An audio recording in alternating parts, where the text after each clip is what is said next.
Well, great day, ladies. Monica here. Thank you so much for taking a few moments to listen into this podcast with me on today. I want to talk and chat with you, ladies, just for a few moments about stress versus depression.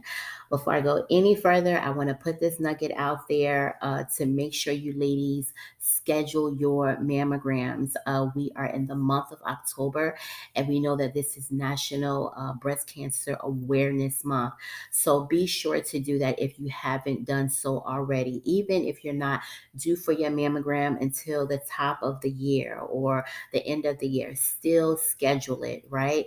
I want you ladies to know that self-care is the best care. So make sure you do that. And don't be selfish with your scheduling. Make sure you text another sister and tell them to do the same thing because we are better together. Especially if you're over 40. And for some, it may require for you to start your mammograms early because of history. I know for me, I started getting my mammograms before the age of 40. So it is imperative that we take care of ourselves. And with that being said, I want to talk with us on today about stress versus depression.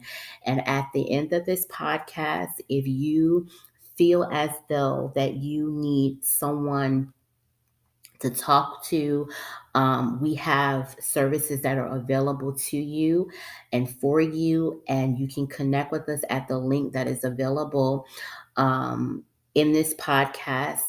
At the end of this link, we will state that give you the link as well, but it is available in the comment section of this podcast. And be sure, because ladies, you do not have to go through alone. I want you to know that. I want to reiterate that don't go through alone. There is help and there is assistance available for you and to you. Okay. So let's just talk for a moment. I'm not going to be with you long. I just want to just kind of put something out there right quick because we already know that many of our children are back in school.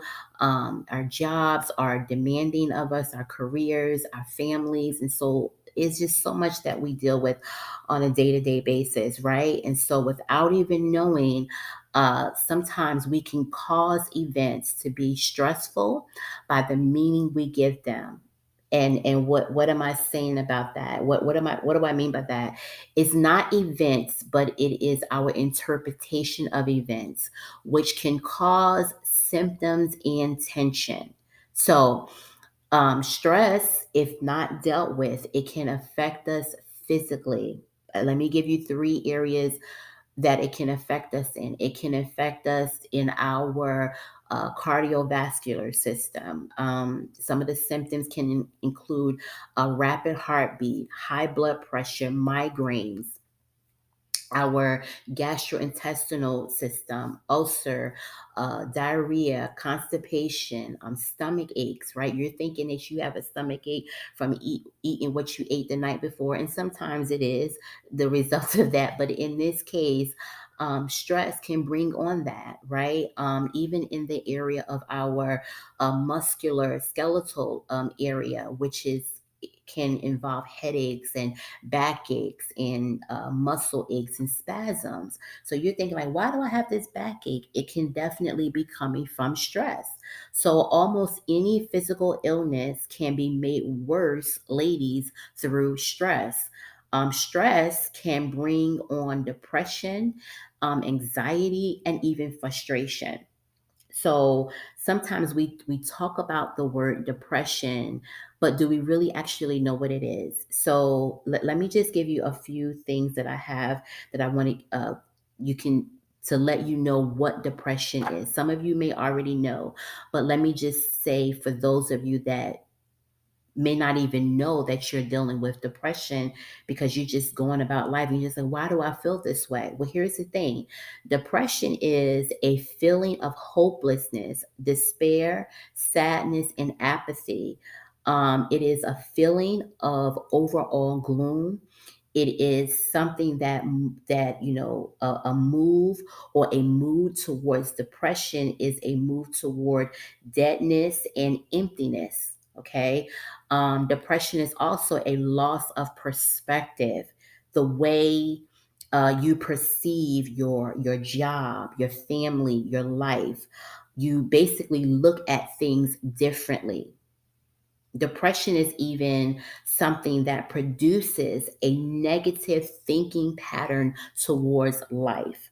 You can't snap out of depression. You have to deal with it from the root. So it even changes our physical activities. It causes a loss of sleep. It even Depression is even something that brings about a general loss of self esteem, of anxiousness, of tension. It causes you to withdraw from others. It is a fear of being rejected, right?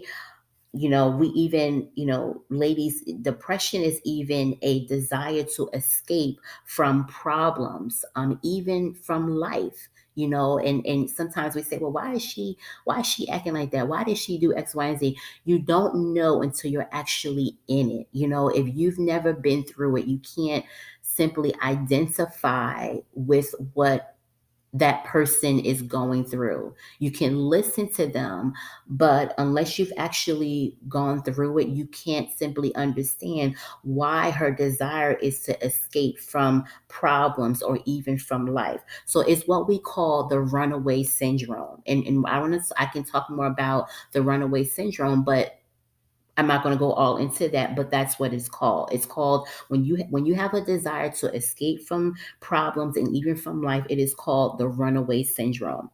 A depressed person is even an oversensitive person who desire, they're oversensitive to what others say and what they actually do. They often over misinterpret someone's actions and even their comments. That individual could be meaning it in one way, but then when a person is going through depression or they're dealing with depression, they're overly sensitive. You know, they hear what you're saying, but they're taking it and they're interpreting what you're saying in a whole nother way. Even a person that is depressed or is going through depression often misinterprets, misdirects, I should say, anger. And they use anger as a defense mechanism. There are a lot of people that I see, that I talk to, various people rather that I talk to, that I notice that they're angry, but they're taking their anger and they are directing it and they're using it, and they start to use it in a sense where they put up this gigantic wall and it becomes a defense mechanism. That wall is just it is multiple defenses that they have on that specific wall. Okay. Depression is also guilt. It's my fault. You're taking the blame, you're taking the responsibility for every single thing. Depression. Okay.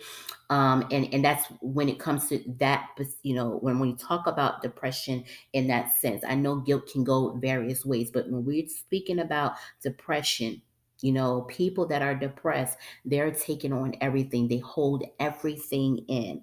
So with that being said, ladies, what can we do? Things that we can do, that you can do to deal with depression. Number one, I want to say to you, do not set difficult goals or take on a great deal of responsibility. Not right now. Don't do it, because you are causing more harm to yourself than good. So do not set difficult goals. What do I mean by that? Break large tasks into small ones. So how do you do that? You're going to set some priorities. So sometimes when I stated at the top of this podcast that we cause events to be stressful by the meaning we give them, right? So you and I both know. I know. I'll state it for myself in a sense. I know that right now I cannot take on larger tasks than what I need to, right? So it is with some of you. Do not take on large tasks, but what you want to do is you want to break those you want to break those large tasks into small ones. So if it is a big task, and I don't want to say that we can't take on, I want to correct that. We can't take on a large task when you have a large task, right? Because we as women, some of us, we can't help but take on a large task. So when you have that large task in front of you, what you're going to do is you're going to break it down into small ones, right? Set some priorities as it relates to these large tasks. Do what you can as you can. So you know that this task is really huge. Don't try to complete the whole task at one time. You just causing more harm over yourself. You're bringing about extra stress on yourself. You get what I'm saying, right? So don't do that. So try not to do that. I know sometimes it's hard, but ladies, we are in a period. Self-care is the best care. I want to show you, I want to teach you, I want to equip you that when you have these tasks, don't take on more than bite off more than you can chew at one time. Break it on down and be okay with you breaking those large tasks down. Because if you allow yourself to be okay with that, then guess what? That period of stress or that period of depression that tries to overtake you, it won't. You know why? Because you are in control of it, right? You are allowing yourself to say no. I'm in control of this task. I am not going to allow myself to overindulge. So you're going to set some priorities. You're going to do what you can as you can. The other thing I want to give you ladies is that try to be with other people. Being alone is not good. You cannot be an island all by yourself. Now let me just give you all a disclaimer here. When I talk about being with other people, I am not talking about these people that brings you down, that's going to bring you down, that's going to bring about subtraction in your life. No, you want to be around people that are positive, that are adding to your life, and don't be afraid to connect with people that have been where you're trying to go, right? If your motives are right, don't be afraid of connecting with them. Don't be afraid of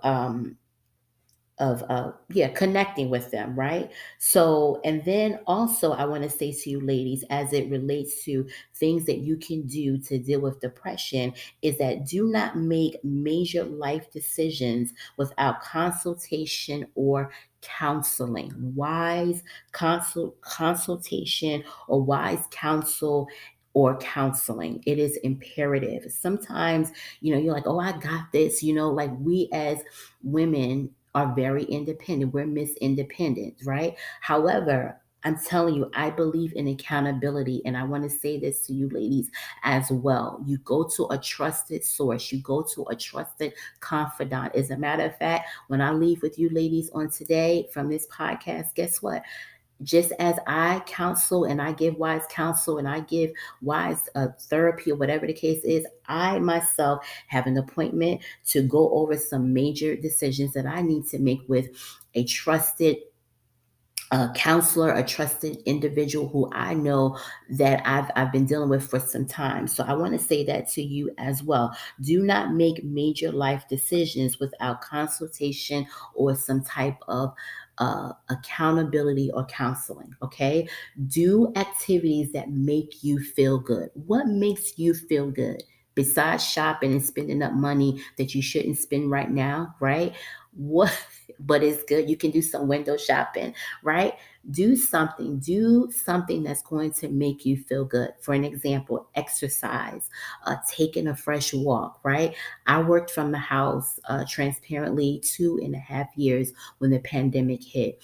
Outside, I did it. And so I just recently just started going back doing a hybrid schedule. However, when I was home, even before Judah came or whatever, I had to make myself get out and get some fresh air. I had to, because you'll be surprised when you get that fresh air into your lungs. You'll be so surprised. So exercise, yes, some of us have our treadmills in the house, and I jokingly a few weeks ago talked about how I didn't want to be bothered with uh, my treadmill at that time. I wanted my Doritos, right?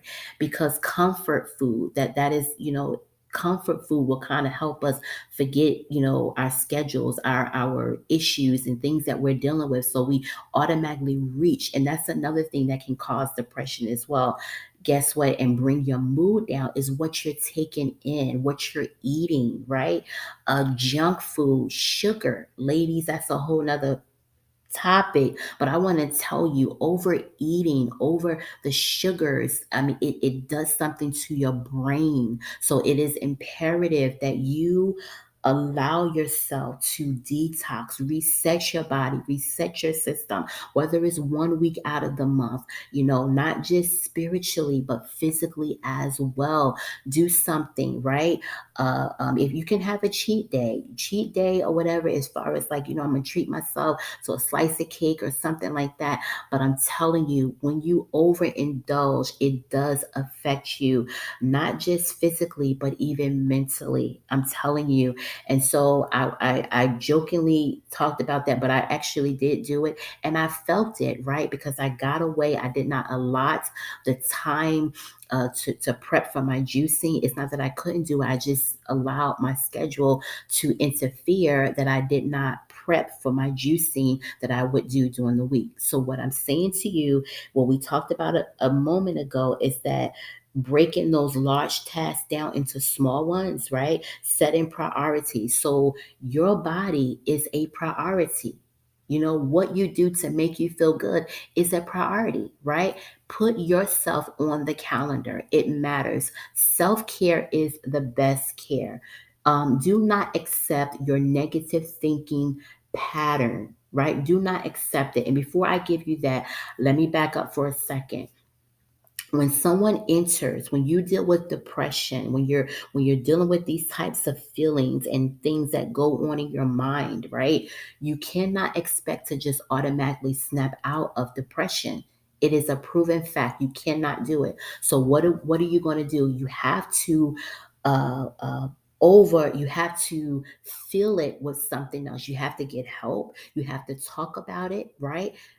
Sometimes we frowned on it, but guess what? I believe in prayer and therapy. I believe in that. It's nothing wrong with it, right? I know that in some cultures, we people have frowned upon it, but I truly believe in it. So with that being said, do not accept your negative thinking, because negative thinking brings about painful thinking.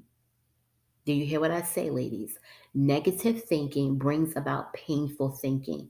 So, what are we going to do? I just stated prayer and therapy is key, right? But in this moment, I encourage you to pray, to read the word of God. I want to give you 4 scriptures to jot down, and then I'm going to let you ladies go. Matthew 13 and 22. It talks to us about cares of this world comes to choke the word of God out of us, right? Proverbs 12 and 25. Anxiety weighs you down. We can say that it doesn't and it won't, but it can and it will if you do not deal with the root. There's a root that's causing the stress and depression. Where is it coming from? Right? Remember what I said at the top of this, that we cause events to be stressful by the meaning we give them. It's not the events, but it is our interpretation of events which causes symptoms and tension. The other scripture I want to give to you is 1 Corinthians 10 and 13. God has a way of escape. Always remember that. God always provides a way of escape for us. Then there is the last one I want to give you, Isaiah 61 and 3. The garment of praise for the spirit of heaviness. So when you feel it coming upon you, because sometimes your therapist, your counselor, Your accountability person may not be available right away. So when that tries to override you, what I want you ladies to do is pause and say, listen, I am Isaiah 61 and 3. Right? Declare that. Make that a declaration in your life. I am Isaiah 61 and 3. What does it say? The garment of praise for the spirit of heaviness. I, Monica, take on the garment of praise. I am the garment of praise. I wear, I sleep in the garment of praise. I get up in the morning and I allow myself to take on the garment of praise for the spirit of heaviness. Okay, ladies? I love you. I love you. And remember, self care is the best care. So, the link that I want to give to you on today, that if you feel like, listen, Monica, I need some additional help, I need someone that I need to talk to, I am available for you. I want you to connect with me at gracetolivecenter.org, gracetolivecenter.org, and I will definitely be available to talk with you ladies in further detail. Listen, if you connect with our groups, we have some powerful groups that are coming up for the month of October as well as the month of November. So be sure to connect with us also to see the groups that are available for this season at gracetolivecenter.org. I love you, ladies. Make it a great day. Don't just have a great day, but make it a great day. I'll talk with you later.